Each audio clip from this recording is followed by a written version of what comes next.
अस्सलाम वालेकुम। मेरा नाम सैयद मोहम्मद चैनल पर बहुत बहुत खुश आमदीद स्वागत है। जो नए चैनल को ज़रूर सब्सक्राइब करें, वीडियो को लाइक एंड शेयर ज़रूर करें। अमित शाह का बड़ा बयान, भारत के मुसलमानों आई बड़ी मुसीबत। क्या बड़ी मुसीबत आने जा रही है, आज मैं आपको इस वीडियो में बताऊंगा। वीडियो को लास्ट तक देखना है, कहीं पर भी आप लोगों को बिल्कुल भी स्किप नहीं करना है। अगर आप भारत के मुसलमान हैं, वीडियो को लास्ट तक डीपली देखना है, क्योंकि जब से भारत में एसआईआर शुरू हुआ है उसके बाद से ही अलग अलग अपडेट निकलकर हर 5 दिन 6 दिन 10 दिन पर आती है।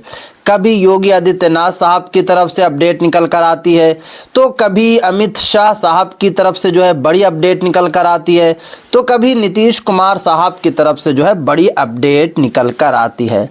अगर मैं अभी की बात करूं तो अमित शाह जो भारत के होम मिनिस्टर है, उनके तरफ से बड़ी अपडेट निकल कर आई है। साफ साफ अमित शाह साहब का कहना है कि Muslim can not stay in India, migrated from Pakistan Bangladesh, but Hindus Sikh Christian Jain can stay without any proof.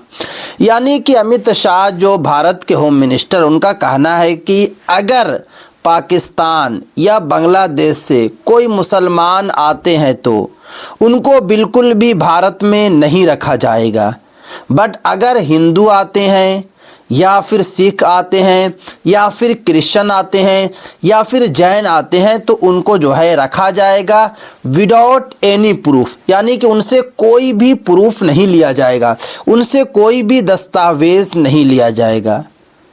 Amit Shah साहब का ये वाला बयान जो है, चलो ठीक है, मैं मान लेता हूँ कि पाकिस्तान के वैसे भी काफ़ी बुरे लोग होते हैं, बांग्लादेश के भी लोग जो है काफ़ी बुरे हैं, बट अगर नियम बनाया जाए तो सभी के लिए सेम नियम होना चाहिए। बट अमित शाह का कहना है कि सेम नियम नहीं होगा, सिर्फ़ और सिर्फ जो है मुसलमानों को रोका जाएगा। अगर हमारे हिंदू भाई आएंगे या फिर सिख भाई आएंगे, क्रिश्चियन भाई आएंगे या फिर जैन भाई आएंगे तो उनको मोस्ट उनका वेलकम है, आए, और विदाउट उनसे कोई भी प्रूफ वगैरह नहीं लिया जाएगा। देखिए, ये वीडियो बनाने का जो सिर्फ़ और सिर्फ मकसद ये है कि आपको मैं कुछ बातें बताऊंगा, आपको उस बातों को मानना होगा और उसी के अकॉर्डिंग आपको चलना होगा। आपने ये वाला न्यूज़ को समझ लिया। अब आपको पता है कि एसआईआर का कार्यक्रम जो है चल रहा है।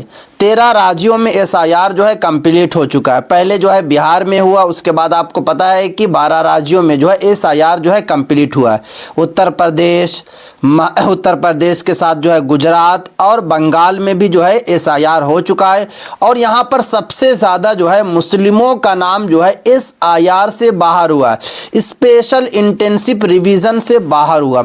और अमित शाह जो होम मिनिस्टर भारत के, उनका पहले ही बयान आ चुका है कि जैसे ही एसआईआर कंप्लीट होगा पूरे भारत में, उसके बाद जो है एनआरसी को शुरू किया जाएगा, नेशनल रजिस्टर ऑफ सिटीजनशिप को शुरू किया जाएगा। तो जितने भी भारत के मुसलमान भाई हैं, आप लोग अभी से ही अवेयर हो जाएं। आप लोग जो है अभी से ही एनआरसी की तैयारी करना शुरू कर दें। अब बात ये आती है कि आपको तैयारी कैसे करना, आपको करना क्या होगा, कौन कौन से डॉक्यूमेंट्स आपको बनाकर रखना होगा। क्योंकि मैं देख रहा हूँ कि अभी जो है काफ़ी मुस्लिम भाई जो है हमारे हैं बिल्कुल भी टेंशन नहीं ले रहे हैं। उनको लग रहा है कि एसआईआर होगा उसके बाद कुछ नहीं होगा, बिल्कुल होगा। और अगर एनआरसी जो है शुरू होती है तो सबसे ज़्यादा मुस्लिम समाज के लोगों को नुकसान होगा, क्योंकि भारत सरकार और केंद्र सरकार और राज्य सरकार का कहना है कि मुसलमानों के पास दस्तावेज़ नहीं है। अगर मुसलमानों के पास दस्तावेज़ भी है तो ज़्यादा पुराना नहीं है, 1987 से पहले वाला दस्तावेज़ नहीं है, और आपको पता है कि आपसे जो है पुराना दस्तावेज़ मांगा जाएगा। तो अब आपको करना क्या है कि आपको कुछ डॉक्यूमेंट्स बनाकर रख लेना है। जैसे कि मैं कई वीडियो में आप लोगों को बता चुका हूं कि आपके पास जो है जन्म प्रमाण पत्र होना चाहिए। क्योंकि जन्म प्रमाण पत्र जो है मोस्ट इम्पोर्टेंट आइडेंटिटी प्रूफ है। क्योंकि सुप्रीम कोर्ट ने साफ साफ कहा है कि 26 अप्रैल 2026 के बाद आपसे जन्म प्रमाण पत्र मांगा जाएगा कहीं भी आप जाएंगे तो। बच्चों का अगर आप यूनिवर्सिटीज़ में एडमिशन कराने जाएंगे, कॉलेज में एडमिशन कराने जाएंगे, स्कूल्स में एडमिशन कराने जाएंगे तो वहाँ पर आपसे जो है ये डॉक्यूमेंट्स मांगा जाएगा। डॉक्यूमेंट का मतलब ये है कि जन्म प्रमाण पत्र मांगा जाएगा। तो जन्म प्रमाण पत्र सभी के पास होना चाहिए। जन्म प्रमाण पत्र के साथ साथ आपके पास जो है वोटर आईडी कार्ड होना चाहिए अगर आपकी एज जो है 18 हो चुकी है।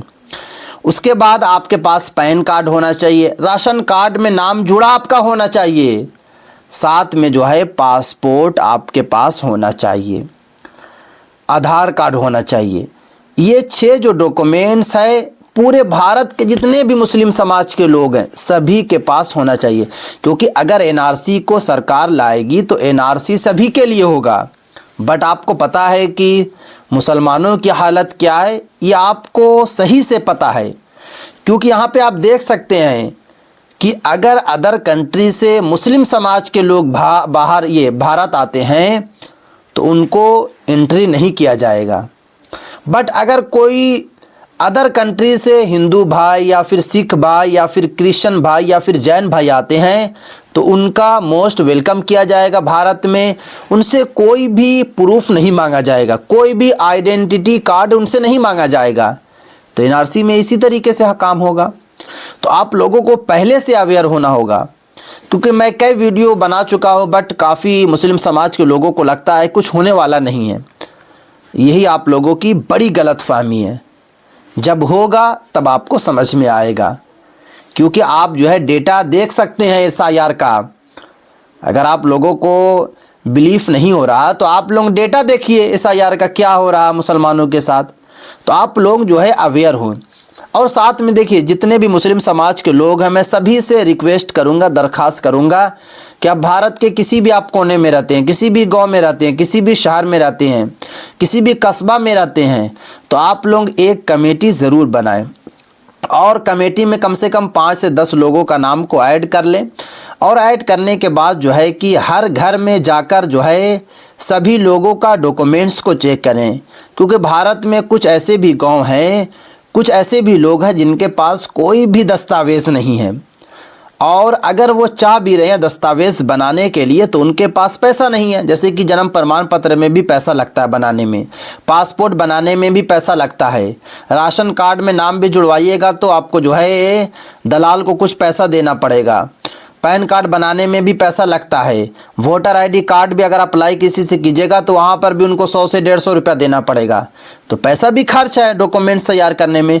तो आप लोग जो है उनकी माली मदद करें और उनको बताएं कि आप लोग जो है अपना अपना डॉक्यूमेंट्स को तैयार कर लें। अगर उनके पास डॉक्यूमेंट्स है तो आप लोग ये ज़रूर देखें कि सारा डॉक्यूमेंट्स में स्पेलिंग मैच है या फिर नहीं है। Aadhaar card, PAN card, ration card, passport, जन्म प्रमाण पत्र, वोटर आईडी कार्ड सभी में जो है मैच स्पेलिंग होनी चाहिए। अगर एक स्पेलिंग भी इधर उधर है, एक वर्ड का भी इधर उधर है तो फिर दिक्कत होगी एनआरसी में।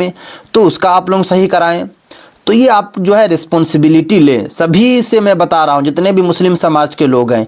क्योंकि अगर आप जो है कि एक दूसरे की आप लोग जो है देखभाल कीजिएगा, दूसरे लोगों की भलाई कीजिएगा तो अल्लाह ताला आपको अज्र देगा। यहाँ अज्र नहीं मिलेगा तो ऊपर ज़रूर आपको अज्र मिलेगा। और अगर आपके गांव से एक आदमी जो है डिटेंशन कैंप में जाएंगे तो ये आपको खुद बुरा लगेगा, आप अपने आप को माफ़ नहीं कर पाएंगे। क्योंकि आपको पता है कि डिटेंशन कैंप जो है भारत में 2 राज्यों में बन चुका है। जैसे कि अगर मैं बात करूँ असम में ऑलरेडी पहले बना है और दूसरी जगह जो है वो यूपी में यानी कि उत्तर प्रदेश में जो है डिटेंशन कैंप बन चुका है। घर घर पुलिस जा रही है, डॉक्यूमेंट्स वेरिफिकेशन जो है कर रही है और जिनके पास दस्तावेज़ नहीं है उनको जो है डाल रही है। तो इसलिए जो है आप लोग जो है अपने अपने दस्तावेज़ को तैयार कर लें। और जिनके पास दस्तावेज़ नहीं है उनको बोले कि आप लोग जो है दस्तावेज़ तैयार करें, अपने अपने जो है डॉक्यूमेंट्स को तैयार कर लें। ये आपकी जो है रिस्पॉन्सिबिलिटी होनी चाहिए। तो ये वाली आज काफ़ी ज़्यादा इंपॉर्टेंट वीडियो, पूरे भारत के मुसलमानों के लिए वीडियो को ज़्यादा से ज़्यादा शेयर करें। इतना शेयर करें कि वीडियो जो है पूरे भारत के जितने भी मुस्लिम समाज के लोग हैं सभी के पास जो है ये वाली वीडियो ज़रूर पहुंच जाए। तो ये